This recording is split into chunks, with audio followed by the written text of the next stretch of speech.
What's up, y'all? Thank you for tuning in. Today, Rumour is down with special guest Blvqwulph, Baltimore, Maryland.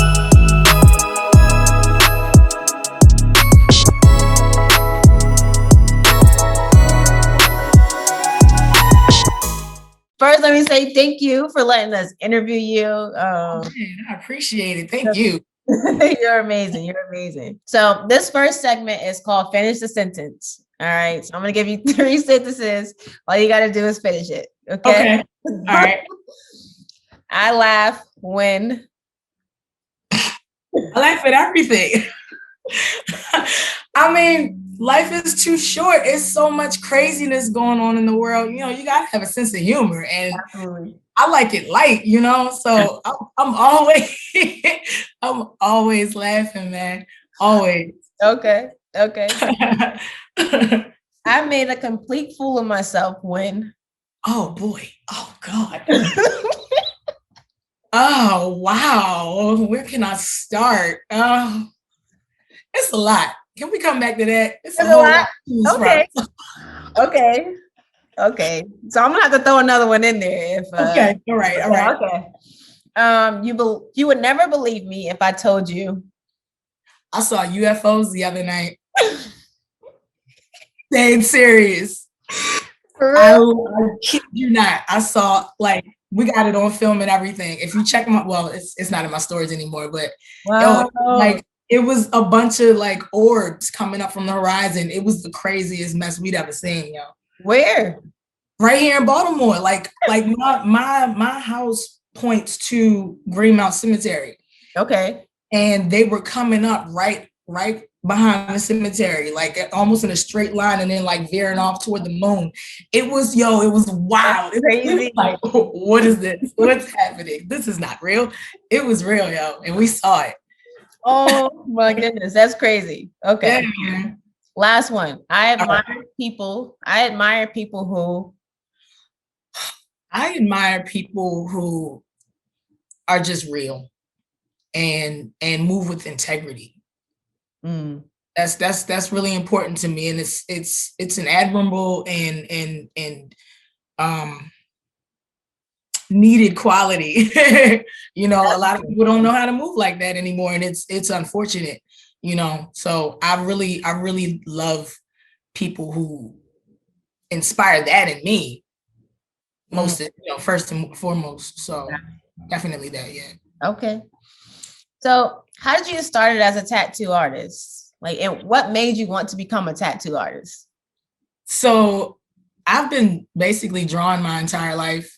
And when I was in high school, I used to do like Sharpie tattoos on myself. Like I never did my classwork. I was always doodling and doing, you know, all kinds, anything artsy, like I was always doing it. So I remember one day I drew like a jaguar or something on my arm, and it was like hella detailed, like with the little white gel pens for highlights, like, and I put it right on my arm. Like I spent time through the whole class. The class was like an hour and a half, and I sat there and drew the whole time. Anyway, we're changing classes, and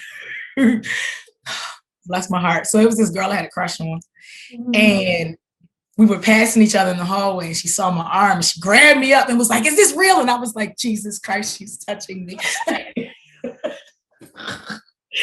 I'm a mess. I'm trying to be quiet because my wife is downstairs. It's all good. But yeah, like it just kind of stemmed from that. It went from me drawing on myself to drawing on my friends, and then that evolved into actually going to a tattoo shop one day and saying, you know, what do I have to do? Well, you know, how can I be a part of the crew? And he was like, well, show me a portfolio of your work. If you've done any tattoos. I said, I've never done a tattoo. Like this was back in, I'm telling my age now. This was in 2006. Okay. Yeah. So, and I was like, I don't have any tattoos to show you, and I don't have a portfolio with me. We was at the shop with a friend of ours. They was getting the work done, and we was just waiting. I said, well, while I'm waiting, can I just draw something for you real quick? And he was like, all right. So I sat in the back, drew some stuff up, and he was like, when you wanna start? And I was like, now. Wow. Right now. But it wasn't, you know, your typical like run of the mill apprenticeship. It wasn't like, you know, you got to work your way up to certain things. Like I manned the front desk for like a month, and then one day he put a machine in my hands and was like, do a tattoo. And I was like, now on a person, Really? like an actual breathing flesh blood person. and I did it, and it was hideous. And I mean, you know, we all got to start somewhere. Absolutely. Right? Absolutely. But my first several tattoos were nothing to brag about at all. Like it was a disconnect between what I could do on paper and what I could put on skin. I wasn't, they weren't meeting yet. But you know, practice, consistency, eventually everything just kind of clicked, especially as of late. I say within like the last 3 years, I've really been like finding my flow and my niche and developing like a recognizable style, so to speak, and really making my name, kind of putting my name out there. Okay. In the tattoo community, and I'm psyched. I feel good about it, you know. So you should. I love it. What would you consider as your tattoo style? If I had to pick a style, because I'm really like, I like to do everything. Really. Okay. I do. I like to kind of keep myself on my toes and not limit myself to one style, you know. So but I tend to really enjoy doing watercolor and galactic styles. And then anything with animals, I'm all over it. Somebody comes to me like, can you do this wolf? I'm like, I can do this wolf with my eyes closed. I love it. I love it. Okay, so in your opinion, how has the tattoo industry changed over the years? Oh man,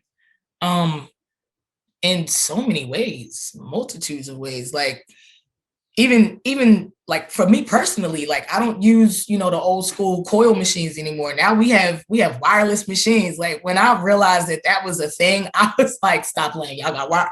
I'm on it. Like I switched up my whole setup, because now, you know, it just is so much easier using. I'll show you right here. This is one of my machines. Oh wow, okay. Yeah, this is another one. I'm in my studio right now. So. I got you.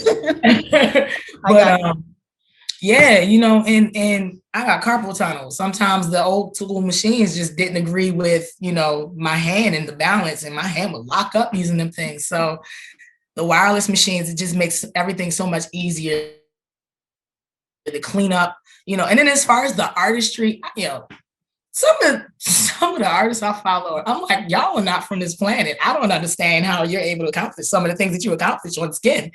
Wow. I need to get like that. Wow. I need to. Wow. So, you know, I'm using them as my inspiration. Like I pick apart their work. I'm looking at their line work, their shading, and I'm just like, all right, incorporate that. But make it my own, you know. Yeah, definitely. Not bite nobody else's style, but I got you. Just see what they're doing and use it to your best ability. You know, some of these people out here are incredible, freaking incredible. Wow.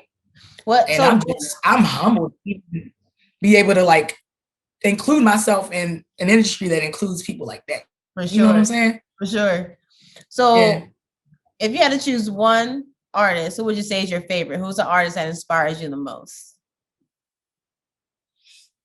Every time this question is, I get asked this question a lot. Okay. And, it's, you know what, it always goes back to Maya Bailey. I gotta, you know, shout out to him, because he's the guru, you know, and I've been following him since probably since I feel like I found out about him when I first joined Instagram. When they first, because I'm an Android user, still waiting on the Rumour app for Android. We got you. Coming soon. But yeah, when they finally dropped Instagram for Android back in the day, this was probably like around 2010 maybe or something like that. Mm-hmm. And then I came across his work, and I was like, this guy's dope. This guy's great. He's amazing. Yeah. And he started following me, and I was like, Maya Bailey follows me. Fangirled a little bit. It's weird. I got you. Okay. So when a client comes to you with a a tattoo idea? Like, what's your process for coming up with something that's customized? I pick their brains. I find out what they're interested in, depending on what the tattoo subject matter is. If they come to me and they're like, just do your thing, I'm like, well, I need you to give me a starting point. Like, don't just tell me do my thing. I have no idea what that thing is until you give me a subject, Right. So I find out what their interests are, what they're into, their styles. Do they like Asian style tattoos? Do they like African style tattoos? Do they like watercolor? Any of those things. I just run down the list until we are able to like pick out elements, and then I put those elements together in a way that makes sense in my head and looks good aesthetically. And I either I show it to them, I'll draw it up and I'll show it to them, or sometimes when I'm feeling froggy, I'll just sketch it right on the skin with some Sharpies and go right in. And wow, yeah, I love to do it that way. It kind of, it for a number of reasons. A lot of times it just kind of helps to like map it to the skin, to the body, following the contours. Like sometimes if you got a piece of paper, it's hard to just form it, to a certain part of the body. So a lot of times I like to just draw it straight on the skin. That's amazing. Alleviate the middleman. All right. So what would you say is the most meaningful tattoo you've ever done? There's a lot of those too. I think it's actually one of my favorite things to do is a tattoo that really holds a lot of sentiment for someone, like whether it's in memory of someone they lost or like a reminder of a certain time in their lives. I'm an emotional person, and I'm very empathic. So when I deal with clients that bring me emotional pieces of art, like there's a interesting sort of exchange of energy when it comes to the design process, and it turns into this whole. It's not even at this point. It's not even a tattoo session for me anymore, or for us. It's this sort of 4-hour long relationship or however long we're tattooed, you know what I'm saying? Mm-hmm. From the design process to the completed work. And it's therapeutic on both ends for me and my client, because I'm doing something that is helping people essentially. I feel like, and I love to help people, and I love to find new and innovative ways to help people. And through my art, that's like the biggest thrill I could possibly get, is creating something that really hits somebody in the heart.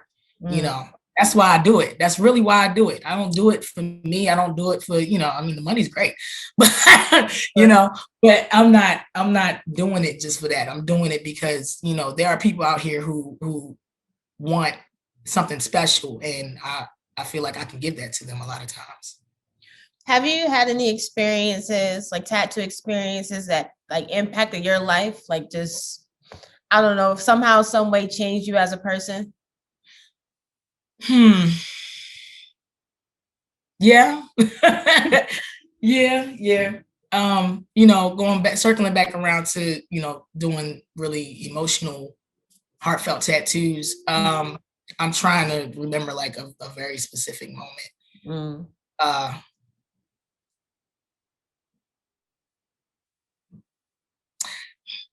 There was, so I went to a tattoo event with one of my old bosses. I used to work at the shop called Hilltop. I'm sure you probably, because you're from Baltimore, right? Yeah, you familiar with Hilltop over Rice's Sound? Maybe. I don't know. It's been so long. Yeah. Well, that's actually shut down now, but I used to work at that shop, and she said maybe. And my boss was like, "Hey, I'm gonna go do this gig. I want you to be my wingman." And I was like, "All right, I'm with the shits. Let's do it." And so yeah, I was like, "Yeah, I'm down." So we go. Now, mind you, he rides motorcycles for, like he's in one of those clubs or whatever, and he's not white, but he's white passing. and and, and I think he's from like Panama or something like that. But I'm looking at the flyer for this event, and it's at this thing called the Coon Club. I was like, you sure I'm gonna be all right going with you to this event? He was like, yeah, you with me, you're fine. I was like, all right. So I go, and it's chock full of white people, like, like hillbilly rednecky kind of white people. And I'm kind of, I'm not really, I'm trying to be, in my vibe and not put off, but I'm still a little like, what the hell is going on? But at the end of the day, everything was cool. What actually ended up making that whole experience so dope though was this lady comes up. I'd done probably like 3 or 4 tattoos at this point. And this lady comes up with her son, and he has Down syndrome. And she said, well, he's always wanted a tattoo. I've never taken him to a shop, but since you guys are here, I was wondering if you feel comfortable tattooing him. And I said, ma'am, if he's comfortable with me tattooing him, I'm down. Wow. I'm with it, Wow. So he sits in the chair, and he was so, oh my God, he was so sweet. Like, he was so excited and just happy and just thrilled to be there. And I was like, he's great. Can I have all my clients like him? For sure. And I said, well, what would you like? What would you like for your first tattoo? He said, I want a wolf. I was like, did he really say that? Oh God. I was like, I got you, dude. So I did the wolf tattoo on him, and he just was overjoyed. I cried because I'm a sap. I'm like, this is just amazing. He gave me the biggest hug. I was like, you guys are great. This was worth it. Like, for me to have to go to an unusual venue like that to encounter such a dope situation, like, it made it all worth it. I was still like, I don't know why I'm here. Yeah, that's interesting because you have to step outside of your comfort zone. Yeah. And at the end of the day, granted, I was around hillbilly, whatever, no offense. I mean, that's what that's how they were. That's what they called themselves. But they were so cool. Wow. They were so cool and chill, and they vibed off of me. I vibed off of them. Like, all my customers were, I didn't tattoo one Black person there. Wow. Wow. And I was okay with that. Like, I pride myself on being able to work with all different skin tones. Whether if you the lightest on the spectrum down to the darkest, I'm gonna put some ink on you. Yeah. I love that. I love that. So part of our mission is to educate people on the importance of self-love, right? Yeah. And with a busy schedule, I'm assuming you have a busy schedule. Even if you don't, how do you make time for yourself? How do you practice self-love? Well, I live in Baltimore, and it's rough out here, and the gentrification is, one thing, and then you got pockets of violence in the midst of all of that. And then COVID, like, it's a lot coming down at the same time. So a lot of times me and my wife, we literally would just like dip out. We don't even plan it. We'll just like take a day, and we'll either go to the forest and just get away from the city and just be in nature for a while, or we'll just find a room and cater to each other and, spend that time in that quiet, because it gets loud out here. Not even like sound wise, but just energetically and spiritually, it gets loud and it becomes a lot. So a lot of times we just unplug. That's usually what we do. We just unplug. Yeah. I got you. Turn off all the electronics, no Wi-Fi, no nothing. Just be, especially in nature. I love being like, there's a lot of rivers and spots that we go to out here. Yeah, it's dope. Me too. That's my thing. I'm outside. Yeah. So this could be personal. Let me know if it's too personal, but do you ever struggle mentally? If so, like what is it that you struggle with, and how do you overcome mental struggles?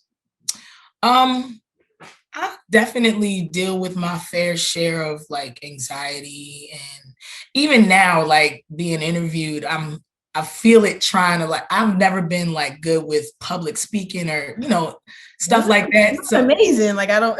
Well, thank you. I mean, it took a minute to get to this point though, because I've always just had this weird, like, I don't want a whole lot of eyes on me at once. It just, it was very unnerving. But aside from that, just, growing up the way I grew up, like, it wasn't awful, but I definitely went through my fair share of what the fucks. I understand completely. Yeah. And then, being a young adult, going, like maneuvering through different types of relationships with different types of people. I suffer from PTSD.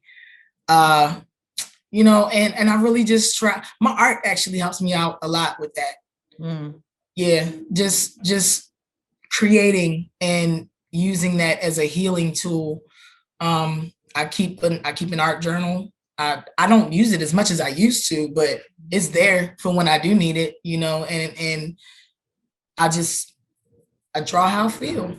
Okay. A lot of times it comes out like snarly wolves, but that's how I feel sometimes. I really be trying to like be nice, but sometimes, too much comes at you too many ways from too many directions. It's like, you got to learn how to recognize your breaking point and catch it before you get there. Yeah. Because some people don't know how to catch it and then they just zap. Explode, right? Yeah. And I'm too grown to be zapping out. My birthday this month. I'm about to be 39. Happy birthday. Thank you. Thank you. I got you. So do you have any tips for any future clients seeking their first tattoo? Read. Most of us have websites, and a lot of us as tattoo artists, we're essentially, business owners. We work for ourselves, and we don't have a whole lot of people helping us. So we're running all the back end stuff. We're taking all the appointments. We're setting all that stuff up. We're doing the art. We're ordering the supplies, like all of that. It gets to be a lot on us a lot of times, but we have websites with usually everything that you need to know is on it. Yeah. If you just read, I think a lot of artists' biggest pet peeve is people constantly asking them questions that are already easily answered if they just take a second and look before they jump in the DMs asking redundant things like where are you located? Some artists don't put that information out there, but for the ones that do, like, use your common sense. Look at our Instagram page. It's probably right there in the bio, or there's a website link that takes you to something that will give you, further information. But as far as first-time clients, like art-wise and, actually being physically in the chair, getting the tattoo, relax. It's not that bad. Just relax. Yeah. A lot of people, they don't know how to like take their brain out of the fact that they're getting stabbed, essentially. And they're like, oh, is it like getting a shot? I'm like, it's absolutely nothing like getting a shot. And I'm like, bless your hearts. And I told one girl to breathe. She started hyperventilating. I said, okay, wait. Let's pause for the cause because you're going to pass out in my chair and I don't like it. I don't like it. And she's like, am I being extra? I'm like, yeah, a little bit. She said, people just be chilling. I said, girl, people sit here and fall asleep sometimes. You just got to learn how to take your mind out of it. Yeah. I had one first timer.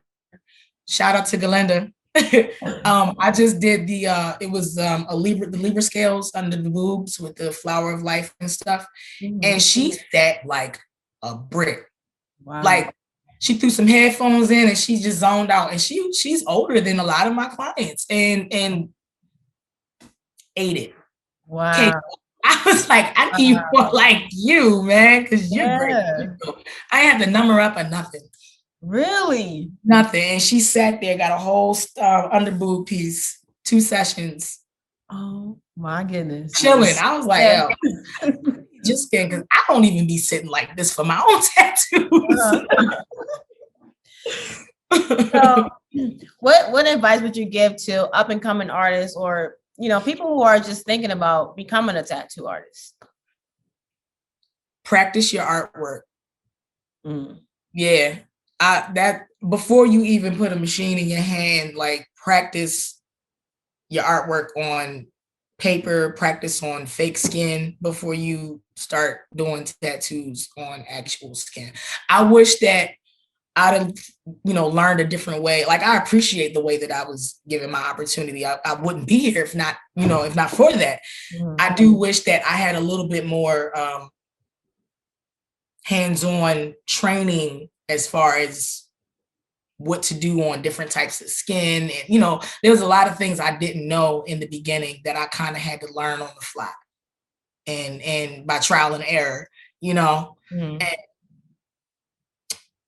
there's an opportunity for people to avoid all that if they just do it, practice, just please practice. Because some of the people that come to me and get these I do a lot of cover-ups. Like lately, that's all I've been doing really. Wow.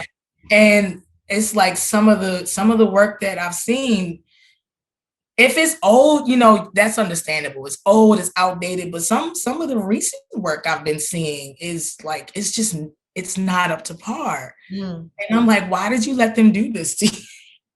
And I also feel like that there is a serious lack of knowledge and understanding in our community as far as what's considered artwork, I guess. If that's does that make sense? Am I saying that right? Definitely. Like, people are so quick to be like, I'm trying to get inked up, that they'll let literally anybody put anything on them. And I'm like, it doesn't look good. Mm-hmm. And then they doing it for dumb cheap. So then they come and get some actual work and they mad about the price. And I'm like, well, you're putting an investment into actual artwork that's going to be on your skin. And it's going to be done correctly, the first time around. So you don't have to worry about getting it fixed again, and coming out of pocket again. And I'm like, you'll drop all this money on other stuff like your hair, your shoes, stuff that's not going to last, but you won't put that same investment into permanent artwork on your body. And that confuses the fuck out of me. I don't understand it, yo. I don't get it. I don't. I got you. That is interesting. And when I break it down to people like that, they go, oh, I never thought of it that way. And I'm like, ha. Okay. All right. I mean, I feel like it, as tattoo artists, it's our responsibility to educate our people and show them the way, because they are sadly misguided in so many ways. Not even tattoos. Like, we ain't even gonna go there. That's a whole nother show. I got it. All right. So last question. What kind of impact do you want to have on the Black community or even the tattoo industry? I just want to make dope art. That's all I'm here for. I just want to make dope art. That's all I've been doing. That's all I want to continue doing. I'm probably going to be doing this until my hands are like permanently on lock. Hopefully I'm going to get something to control this carpal tunnel before that's around after. Whew. But yeah, man, I just want to keep doing dope art for dope people, making people happy with it. That's really it. For sure. Yeah. So and with my friends, I miss my friends, man. I miss my crew. Your crew? Yeah, Ladies of Ink. Oh, for sure. Like a crew, right? Yes. Shout out to the Ladies of Ink. Yeah, man. Shout out all of them. Yeah, for sure. They about to start touring again. I'm kind of jealous, but I'm also kind of like, I don't know. I'm scared. Yeah. It's the wrong. But yeah, they opening back up for Atlanta for the tattoo convention. I'm happy. I'm like, I can't wait. I'm a little nervous. Is that the one in March? Yeah. Okay. I think it's like the 12th or something like that. 12th to the 14th. Like the 12th to the 14th. Okay. I think I did see something like that. I may pull up. I don't know. I may be there. I know, right? All right. So where can people find you? Where can? All right. Well, you can find me on Instagram. You can find me on Instagram under Blvqwulph, Blvqwulph. I spell it really weird. I have a website, www.blvqwulph.com, Facebook, Black Wolf Art. I'm on Twitter, but I don't really use it like that. But yeah, those are the main three: my website, Facebook, and Instagram. Okay.